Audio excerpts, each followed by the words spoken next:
हमने कहा भी छांगुर नहीं है, इस कालनेमी का वास्तविक नाम रखो, इसका नाम जलालुद्दीन है।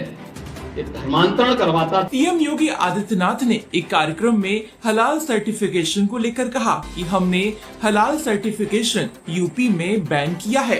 सीएम योगी ने छांगुर बाबा का उदाहरण देते हुए कहा कि इसका असली नाम जलालुद्दीन है, छांगुर बाबा नहीं, जो धर्मांतरण करवाता था और राष्ट्र विरोधी गतिविधियों में भी लिप्त था।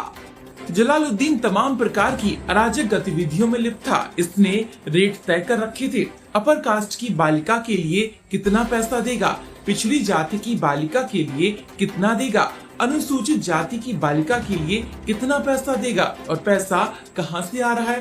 पैसे का स्रोत आपको भी नहीं मालूम होगा, कोई दूसरे देश से नहीं आ रहा है, आपके ही पास से। जी हाँ, आप जब कोई सामान खरीदते हैं तो सामान खरीदते समय एक चीज जरूर देखें, क्या उसमें हलाल सर्टिफिकेशन तो नहीं लिखा हुआ है। हमने यूपी में हालांकि इसे बैन कर दिया है और मुझे लगता है कि आज उत्तर प्रदेश के अंदर कोई उसको खरीदने या बेचने का दुस्साहस नहीं करेगा। सीएम योगी ने कहा कि सारा का सारा पैसा आतंकवाद के लिए, लव जिहाद और धर्मांतरण में दुरुपयोग होता है और इसीलिए उत्तर प्रदेश ने इसके खिलाफ बड़ी कार्रवाई प्रारंभ की है। हलाल सर्टिफिकेशन के नाम पर भारत के उपभोक्ताओं का शोषण करने वालों के खिलाफ सख्त कार्रवाई होनी चाहिए। मेरे अलावा मेरे साथ जो टीम के साथ लगी हुई टीम थी, उसके अलावा कोई भी अन्य वरिष्ठ अधिकारी या जनप्रतिनिधि ये नहीं मानता था कि इसका नाम जलालुद्दीन है, वो मानते थे छांगुर बाबा। तो जब गिरफ्तारी भी हुई तो मीडिया में यह छांगुर बाबा धर्मांतरण करते भी करता। हमने कहा भी छांगुर नहीं है, इस कालनेमी का वास्तविक नाम रखो, इसका नाम जलालुद्दीन है। ये धर्मांतरण करवाता था और राष्ट्र विरोधी गतिविधियों में लिप्त था, तमाम प्रकार की राजक गतिविधियों में लिप्त था। इसने रेट तय कर रखे थे कि अपर कास्ट की बालिका के लिए कितना पैसा देगा,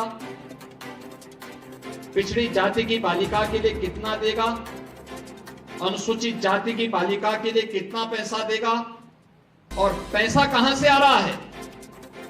पैसे का स्रोत आपको भी नहीं मालूम होगा, वो कोई दूसरे देश से नहीं आ रहा है, आप ही के पास से। आप जब कोई सामान खरीदते हैं तो सामान खरीदते समय एक चीज जरूर देखिए, क्या उसमें हलाल सर्टिफिकेशन तो नहीं लिखा हुआ है। यानी हर वस्तु में हलाल सर्टिफिकेशन। हमने यूपी में बैन किया है, मुझे लगता है कि आज यूपी के उत्तर प्रदेश के अंदर कोई उसको खरीदने का या कोई बेचने का दुस्साहस नहीं करेगा। लेकिन आप आश्चर्य करेंगे, साबुन का भी हलाल, कपड़े का भी हलाल, DSLI का भी हलाल। मैं बहुत चक था, अधिकारी बोला साहब इसमें, मैंने कहा भी देखो नहीं नहीं नहीं, षड्यंत्र है भाई। मैंने कहा माचिस तो झटका